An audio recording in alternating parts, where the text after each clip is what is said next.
because you figured out how to turn it into this 5-minute chunk, you know. How long have you been doing the podcast? 14 years? Is it almost 14 years? 13 and a half years. Yeah. Yeah. Amazing. Crazy. That must be one of the first ones that you have here.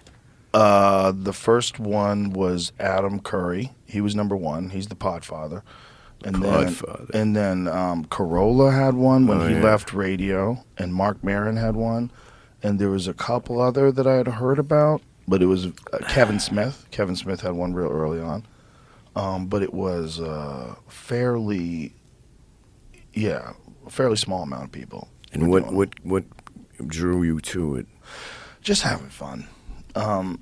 What drew me to it was like I used to like to do radio. I used to like to do like Opie and Anthony because it was a bunch of comics hanging out. And it was like Jim Norton and Rich Voss. We would just hang out and talk shit and just laugh.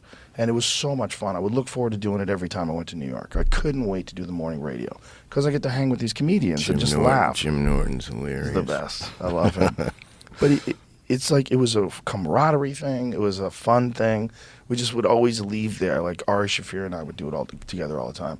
And we would leave and we'd just be laughing like, wah! It was just so much fun. And then the idea came. I'd seen Anthony Cumia from Opie and Anthony. He had his own show that he was doing in his basement online. And Tom Green had his own show online. So I was watching a few other people do things. And I was like, why don't I just try something? Just have a webcam show. Just do it just for the fucking fun of it. Like, just let's see what happens. We started doing that.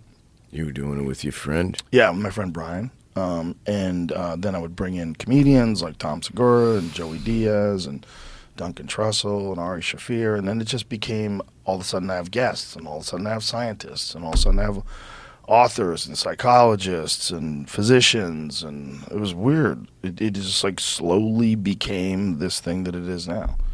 You started in Los Angeles? Yeah. Started in I just had a spare bedroom that I just like set up.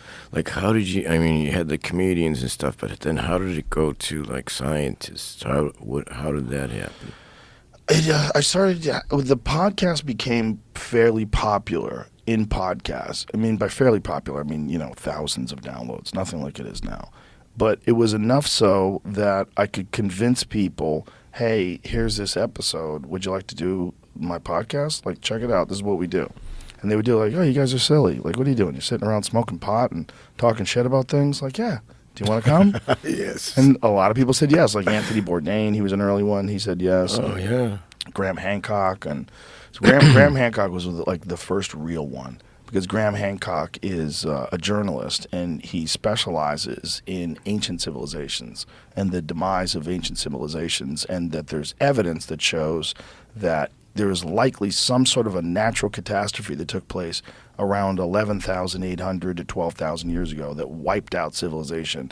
And all the civilization that we think about, like Babylonia and Mesopotamia, those were probably reboots of an old civilization that was destroyed by asteroid impacts. There's like all this physical evidence. It's called the Younger Dryas impact theory. There's core samples they do where they find iridium at around 11,800 years, which is like very common in space, very rare on Earth, but there's a large layer of it. And microdiamonds, which indicate impacts from the asteroid. So we probably went through an asteroid shower, and it probably destroyed civilization somewhere around 11,800 years ago. Ended the Ice Age. So Graham Hancock, he has Ancient Catastrophe, which is on Netflix. This whole series on that where you can follow the evidence, the physical evidence and the archaeological evidence of these ancient civilizations and these ancient construction methods that to this day we still don't understand, like how they moved these enormous stones, how they placed them, how they even cut them. We don't know what tools they were using. We don't know anything. And how did you get him to come on? I was a giant fan of his, and I would always like sing his praises when I would do radio shows and stuff. I'd tell people about this book he wrote called Fingerprints of the Gods, an amazing book. Great it just title. Shows all this evidence of these ancient cultures that just don't exist anymore, including like sunken cities off the coast of Japan that like there wasn't water there. Or there was ground there at one point in time, thousands and thousands of years ago, and they think that there was actually a city there, and now it's covered by the ocean. There's a bunch of those that they find out there in the water. There's a lot of indications that there was like really advanced civilization like 12,000, 20,000 years ago. And So that guy was like one of the first guests. And you have Neil deGrasse. Yeah, I've had him on multiple times. Is he a nice guy? He's a very nice guy. Yeah, he's a very nice guy. He's a sweetheart. Because that stuff fascinates me. Yeah. I can only take so much. Mhm. I mean, I like to watch the shows, and then Yeah. my mind, like, my Burlington, Massachusetts